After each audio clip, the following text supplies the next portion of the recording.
Puji Tuhan. Haleluya, puji Tuhan. Amin. Apa kabar Bapak Ibu? Mari sebelum kita mendengar firman Tuhan, kita masuk di dalam doa.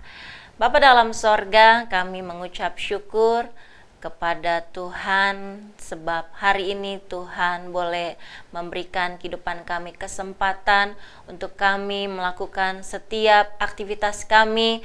Biarlah dalam segala apapun yang kami kerjakan, kami boleh menyenangkan hati Tuhan. Terima kasih urapi hamba-Mu, urapi kami sekalian. Biarlah lewat kebenaran firman-Mu kami sama-sama diberkati oleh Tuhan.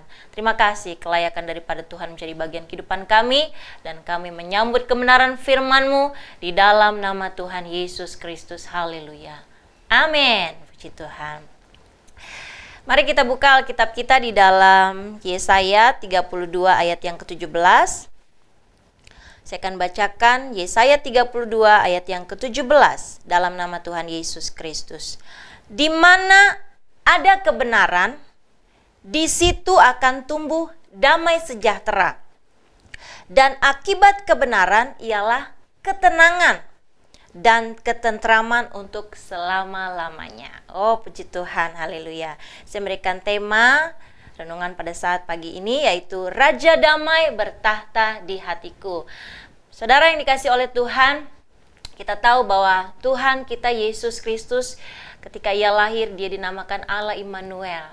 Dan kita tahu Dia lahir ke dunia sebagai Raja di atas segala raja. Dan kalau kita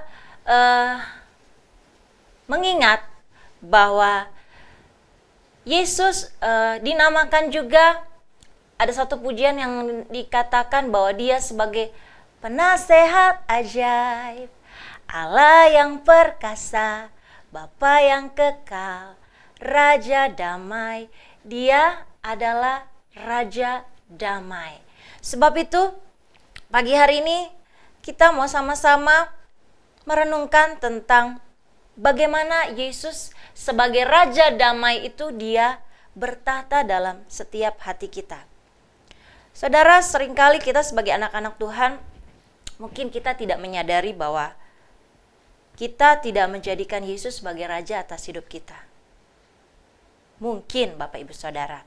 Tetapi biarlah ketika firman Tuhan datang pada saat pagi hari ini, biarlah Raja damai itu, Yesus, Dia bertahta dalam setiap hati dan hidup kita.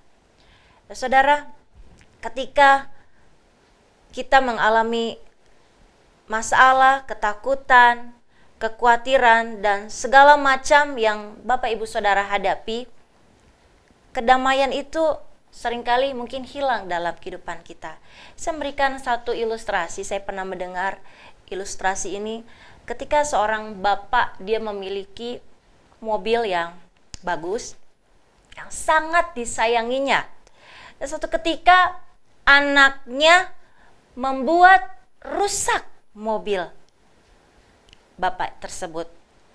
Ketika bapak itu tersebut melihat anak itu telah merusaki mobilnya, dengan kemarahan bapak itu, dia langsung Dia marah kepada anaknya dan tangan anaknya dipukuli bapak itu sampai tangannya hancur. Dan ketika tersadar bapak itu, dia melihat bahwa tangan anaknya sudah hancur. Di mana kedamaian dalam bapak tersebut? Di mana kasih dari bapak tersebut? Hilang sepintas. Damai dalam kehidupannya ketika mobilnya rusak. Mobil mungkin Bapak Ibu Saudara bisa beli kembali atau mungkin bisa perbaiki, tetapi tangan anak itu rusak. Siapa yang dapat mengembalikan?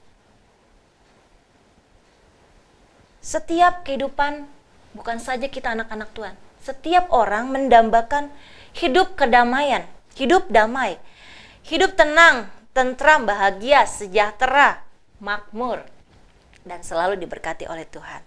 Tetapi biarlah firman Tuhan dalam perjalanan kehidupan kita, khususnya dalam aktivitas kita sepanjang hari ini, bagaimana untuk kita supaya Raja Damai itu bertahta dalam kehidupan kita. Kita harus memperhatikan apa yang menjadi perintah-perintah Tuhan. Kita harus hidup tetap di dalam Tuhan. Sebab firman Tuhan mengatakan dalam Yohanes 15 ayat 5, di luar Tuhan kita tidak dapat berbuat apa-apa. Sebab itu berjalanlah dalam terang kebenaran firman Tuhan. Bahkan dalam Yohanes 14 ayat 6 sendiri kata Yesus kepadanya, dia adalah jalan kebenaran dan hidup. Tidak ada seorang pun yang datang kepada Bapa kalau tidak melalui aku. Ketika kita menjadikan Yesus Raja dalam hidup kita, saya pastikan hidup kita akan terus ada dalam damai itu. Walaupun sampai hari ini saya tahu kehidupan kita di dunia ini kita masih ada banyak doa-doa yang belum dijawab. Kita masih berjuang menghadapi setiap persoalan demi persoalan dalam hidup kita. Bahkan dalam menghadapi berbagai macam tantangan, ujian, sakit penyakit, dalam pergumulan kita masing-masing. Tetapi jangan biarkan hal itu membuat engkau lemah, membuat kita larut dalam kesedihan, membuat kita hilang pengharapan, hilang terlebih damai sejahtera dalam hidup kita. Mari kita ingat, Yesus telah lahir sebagai Raja Damai dalam kehidupan kita.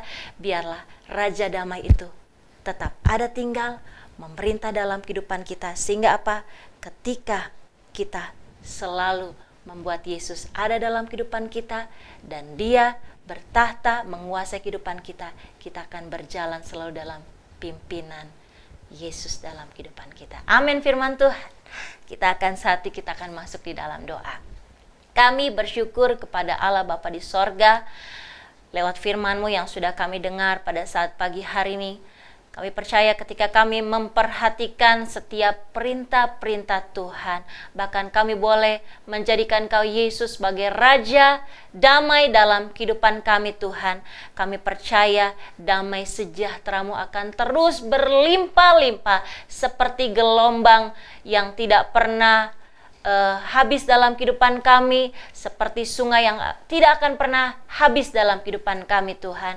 Sebab itu Tuhan berkati dalam setiap aktivitas kami, berkati keluarga kami, rumah tangga kami, bahkan kehidupan kami percaya terus dipenuhi oleh damai sejahtera-Mu Tuhan.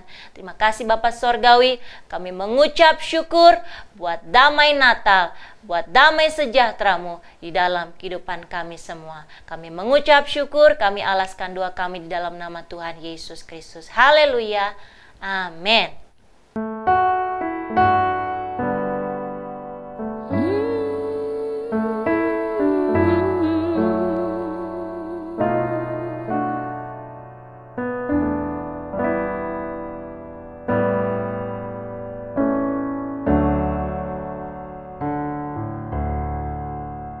Seorang anak telah lahir untuk kita, seorang putera diberikan,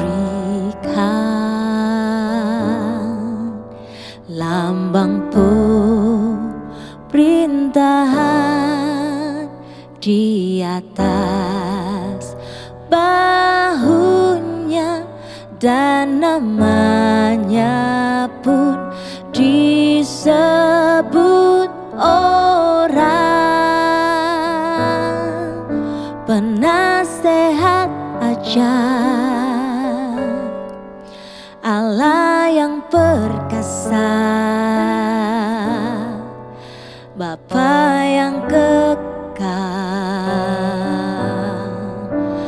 Raja damai, sambutlah Dia,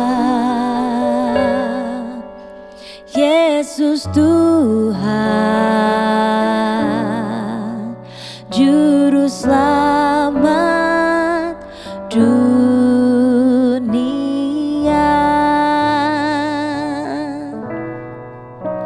Seorang anak telah lahir untuk kita, seorang putera diberikan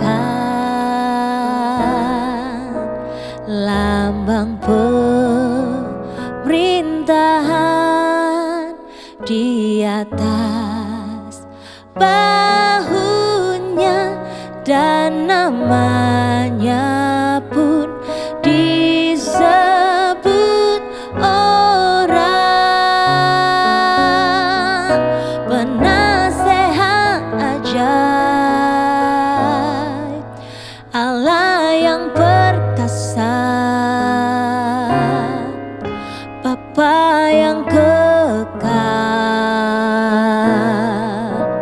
Raja damai,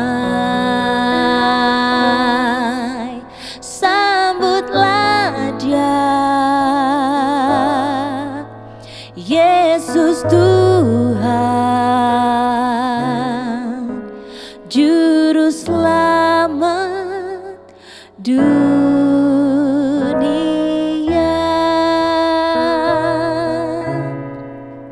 Juru Selamat dunia,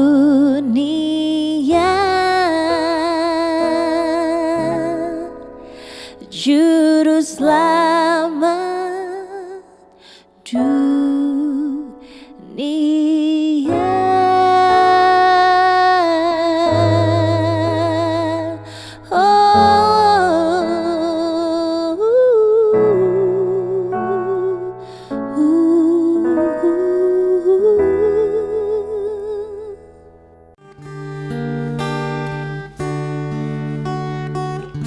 Di hadapan tahta